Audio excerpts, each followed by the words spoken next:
What's up, guys? My name's KhaoticK, back at you guys with a little one today, and we're coming at you with another video in the Euphoria Substance series. And so this is a series where I, don't really rank the drugs, but I do talk about the euphoria related to that certain substance. And in this video, this will be for O-DSMT, O-desmethyltramadol. Now, this opiate has some very good euphoria. In particular, the CONDONE high is very similar to this, and we're gonna dive right into it. Hope you guys enjoying this video. Hope you guys stay high, stay lifted. Follow me on some socials down the link below and on my channel, as well as join my harm reduction Discord as well, and there you can find some socials as well. And let's get right into it. Hope you guys got something to spark up with. It's been a while since I've done a Euphoria of, and yeah, we're gonna get right back into that series here. And so O-DSMT, now it's been almost, it's been almost 2 years since I've done it. And again, like I had mentioned previously, I was actually vaping and smoking that shit, right? Really, really bad shit. Don't ever attempt what I do. Please learn from me. But so, really, when you smoke it, obviously, when you smoke any opiate, it's really just going to give you a bundle of euphoria.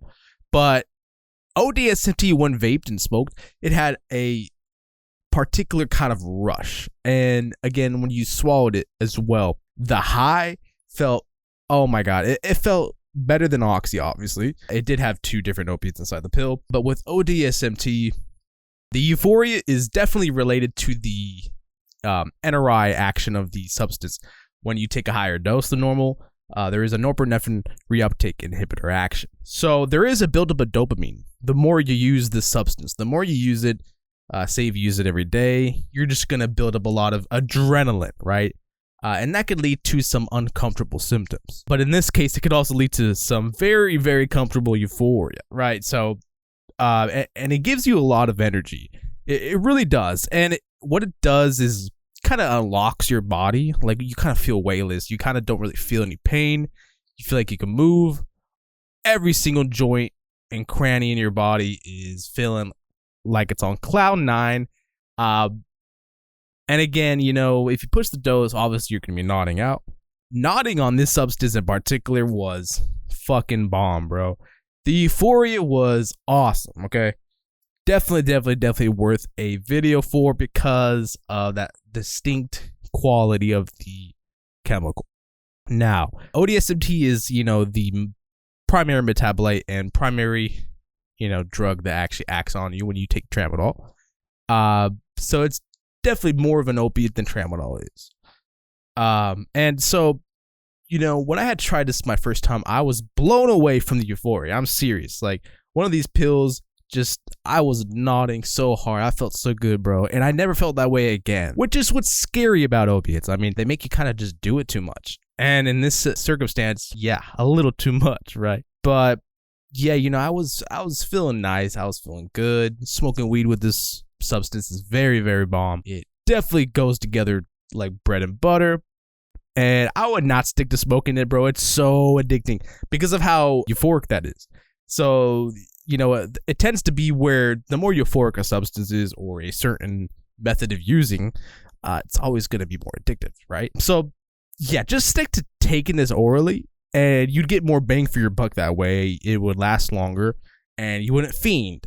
Because, again, with smoking it does pretty much die down after 3 or 4 hours.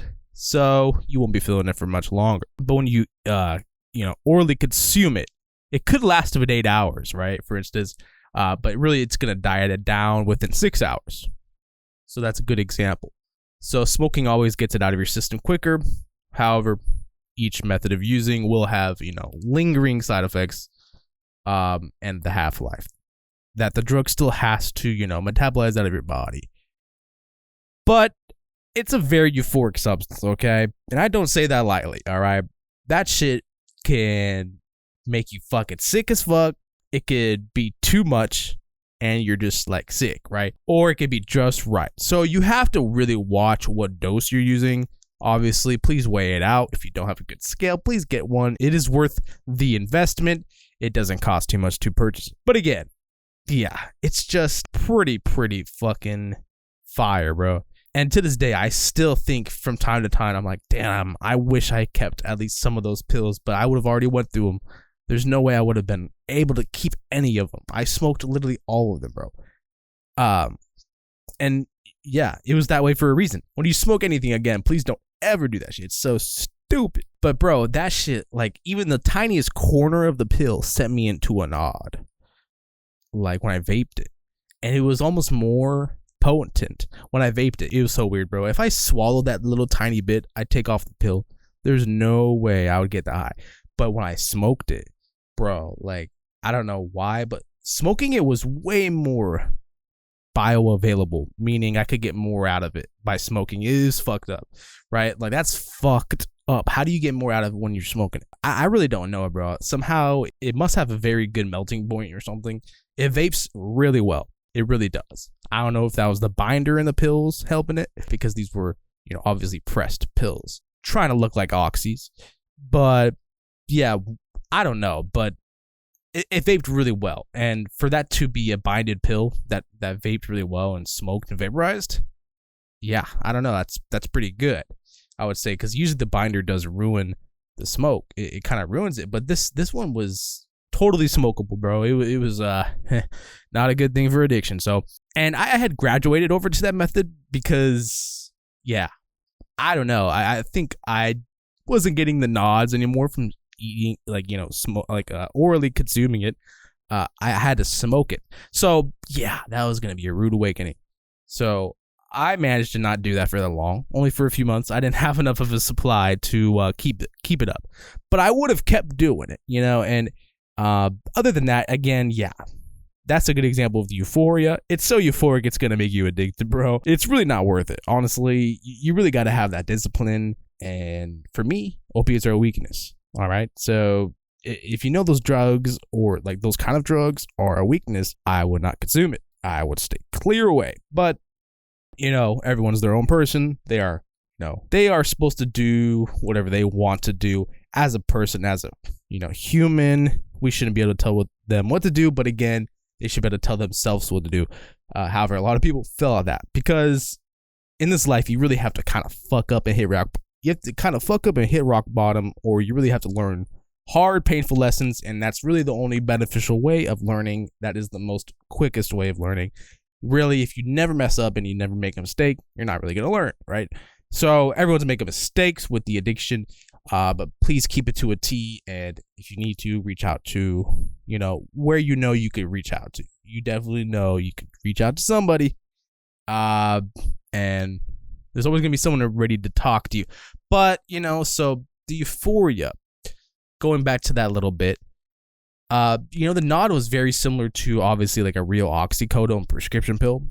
And really nothing much to it. Really, the nods are pretty the same for all opiates, although this one was a lot more of a kind of hits you hard, kind of high.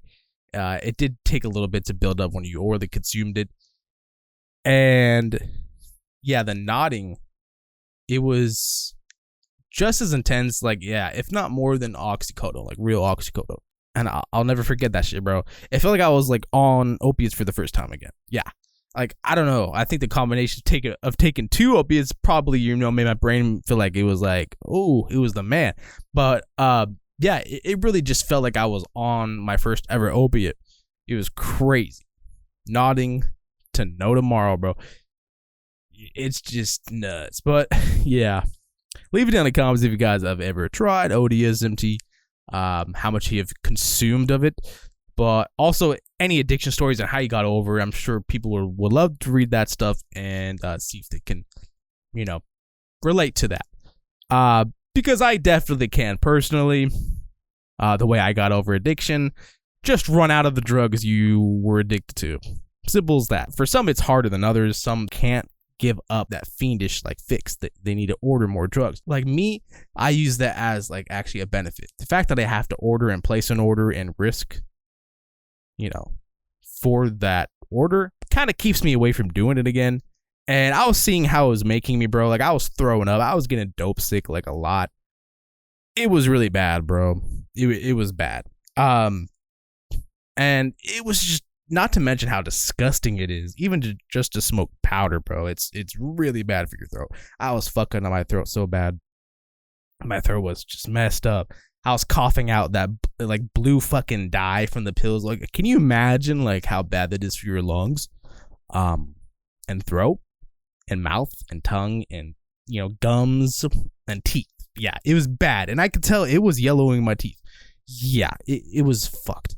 So there you go. Yeah, don't be smoking that shit. And it was disgusting, bro. Like, it looked like heroin resin when it was done, like inside that little piece I used. I used a fucking glass straw, bro. Like a real glass straw, not like one you get at a smoke shop. And that shit worked pretty well. Honestly, if you're gonna vape something, at least get something glass related.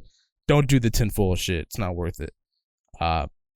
But that is also a very effective way. I'm gonna be honest. I was doing it off the tinfoil, I'll be honest, but I graduated over to the glass straw. But and I was actually using the glass straw as the straw to smoke it off the tinfoil. So you should do that, because the glass straw will actually hold on to the resin. Then you could smoke the resin, right? There you go. And then you could actually recycle your drugs. And that way, if you run out, you actually have something there. That shit lasted me pretty a good almost extra week. When I had ran out of the pills, I had smoked the resin inside the glass straw. And that shit got me just as high, bro. So honestly, yeah, a perfect way to save the smoke, the resin that you will have left over from smoking that much opium. And it's just disgusting, bro. It smells nasty. Your skin's gonna turn pale. Like, I was getting pale, I was getting clammy. I was getting very, very dehydrated all the time. Constipation up the ass, literally. It was bad. It was bad, bro. So again, it's a fun substance, but it needs boundaries. It very much needs boundaries because of that euphoria, okay? That cannot be understated. It is a very euphoric stuff. There is a reason why it is sought out so much by the RC community, but again, so addicting. So it's just kind of like a double whammy, bro. You gotta really be careful. And personally, would I ever consume it again? I mean, I want to. I mean, I would, but I don't want to ever get a supply again. You know what I mean? Like, I want to get enough for a few doses, but I never want to pick up like a gram or two. Fuck, bro. I'd be fucking on one all the time again. Because I know I would fall into smoking that powder, and I would just, oh man, yeah. And then I'd be like, oh my God, it's taking my pain away. Oh my God, it's doing this. Oh, I have energy again. And that all combined is super addicting, bro. And yeah. So yeah, please keep in mind the euphoria is very addicting again. And it could lead to more addiction. If you already have addiction problems, obviously stay clear away, steer clear away of this drug, and forget about the video at all.